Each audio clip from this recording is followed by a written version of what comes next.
mahasiswa yang akan melakukan penelitian tentang bencana yang melanda pada panjang akhir tahun lalu, yaitu banjir dan longsor akibat hujan lebat yang berlangsung secara seminggu berturut-turut. Kali ini kita akan berbagai hasil analisis masing-masing bidang untuk tugas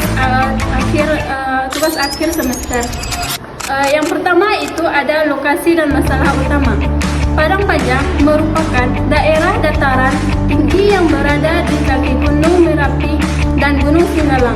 Kondisi geografis ini membuat wilayah tersebut rentan tenggelam terhadap gelodong, terutama saat hujan lebat berkepanjangan. Masalah utama yang terjadi adalah aliran air bercampur lumpur, batu, dan materai kayu yang turun secara tiba-tiba dari hulu sungai, menyebabkan kerusakan permukaan dan infrastruktur masyarakat. Baiklah, saya akan melanjutkan dari ISPA 2. Angka penyebab bencana yaitu beberapa akar penyebab terjadi gelodong di Padang Panjang, antara lain 1. Curah hujan tinggi dengan intensitas lama. 2. Kerusakan hutan di daerah hulu akibat pembukaan lahan. 3. Pendangkalan sungai oleh materi batu dan pasir vulkanik. 4. Permukiman yang terlalu dekat dengan aliran sungai. 5. Minimnya sistem peringatan dini berbasis komunikasi. Dampak yang ditimbulkan infrastruktur yaitu jembatan rusak, jalan terputus, rumah warga hanyut atau tertimbun material gelodong. Dan dampak dalam pendidikan, sekolah berdampak lumpur, aktivitas belajar mengajar terhenti, dan dampak dalam kesehatan munculnya penyakit kulit dan diare traumatologis pada korban. Dan dampak sosialnya seperti warga mengungsi, hilangnya mata pencarian dan sejarah.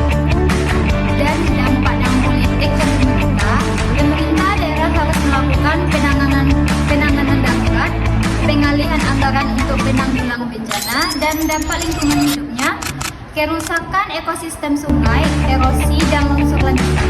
Dan dampak budayanya, aktivitas adat dan sosial masyarakat terhenti, dan nilai gotong royong kembali tinggi dalam situasi darurat. Kita melanjutkan materi dari Salsa tadi. Kebutuhan prioritas korban, kebutuhan utama masyarakat yang meliputi seperti evakuasi tempat yang layak, logistik, makanan dan minuman, serta pakaian yang layak. Dan psikososial, pembersihan material lumpur dan perbaikan jalan akses dari lumpur.